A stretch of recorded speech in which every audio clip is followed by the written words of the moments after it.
आपल्या शहरातील, जिल्ह्यातील आणि राज्यातील ताज्या बातम्या पाहण्यासाठी TV7 न्यूज चॅनल सबस्क्राईब करा आणि बेल आयकॉनवर क्लिक करा.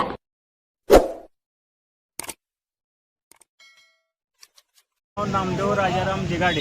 बरं, आज काय प्रकरण आहे? तुम्ही तहसील कार्यालयासमोर तहसील आत्मदानाला कार्यालयात इशारा दिला. प्रकरण माझं म्हणजे 1 वर्षापासून 68 गुंठ ही वर्ग 2 परकीय समिती. त्यानंतर माझ्या वडिलाचं नाव लागलं. वडील वारल्यानंतर 2 बहिणी आणि 2 भावाचं वरण त्यात उतार्यात नावं लागली. तुकाराम हा थोरला भाऊ वारल्यानंतर त्यांच्या वारसाचीही नावं लागली. आणि ज्या उतार्यात जी आमच्या बहिणीची नावं आहेत, औदुंबच आहे, 2 बहिणी कमल रुक्मिणीच आहे, त्यांची मी संमतीपत्र घेतलेलं आहे.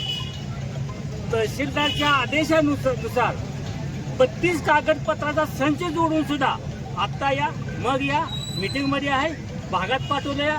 अशा या वर्षात माझे 150 ते 200 रुपये झाले त्या तहसील कार्यालयात. शेवट मला नाविलाजानं हा आत्महत्याचा मार्ग स्वीकारावा लागला. त्यात आणि पैसे एवढे आणलेत का, तेवढे आणलेत का, 20,000 द्या, कागदपत्र कमी असू द्या, मी तुमचं प्रकरण लगेच करतो.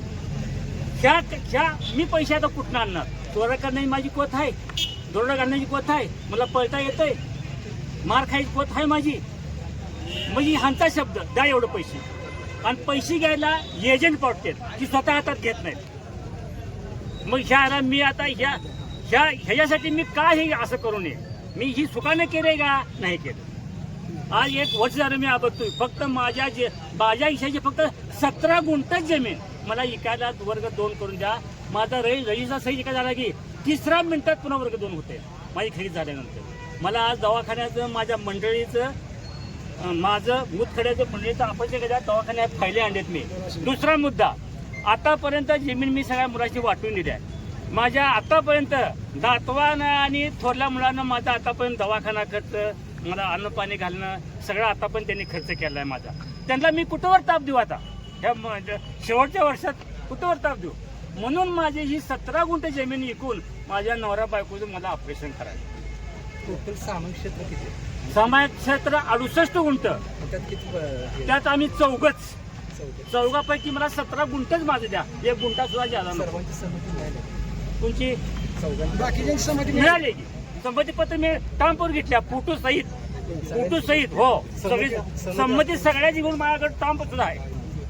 मग ह्यांना अनेक काय कागदपत्र पाहिजे तुम्ही सांगा. आता नसेल तर मी त्यांना शासन जी आर मागितला.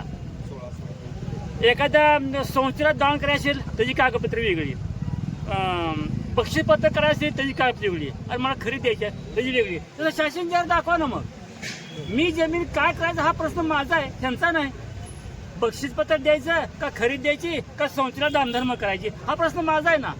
ह्याने उगं खूप विचारायचं आणि कागद बदला ना. अरे कशाला कागद?